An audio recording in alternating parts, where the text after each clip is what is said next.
Flying out of Toronto City Centre Airport never gets old. I guess it's Billy Bishop Airport now, but it'll always be the island airport to me. And I love taking people flying over the city, and this week it's Chris and his girlfriend Jen.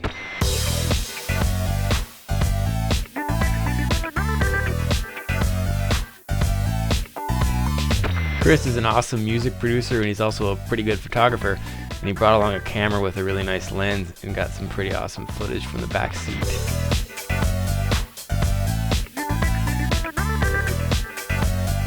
Including this pretty awesome shot that actually shows the edge walkers waving to us. Now, just to be clear, I did not buzz the CN Tower. This was taken with the telephoto lens.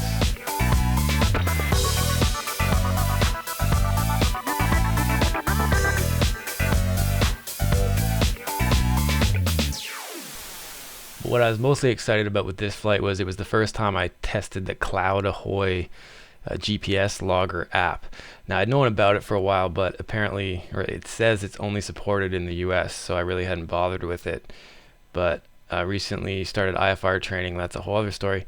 And I really thought, wouldn't it be nice to have a good data logger to be able to review my flights? And I looked again at CloudAhoy, and it still says it's not supported in Canada, but I was able to download it from the Canadian iTunes store, and it worked really well. So it's super awesome. You get this incredible, totally detailed track, 3 dimensions of your flight, and it's even smart enough to be able to break apart the flight segments simply by figuring out things like, for instance, line up and wait. So for a first flight test with it, it worked really well. I couldn't be happier. I've got an iPad mini, and I'm running ForeFlight mobile most of the time. What's cool about this app is it runs in the background. You just use this really basic interface to start your flight, log in quickly.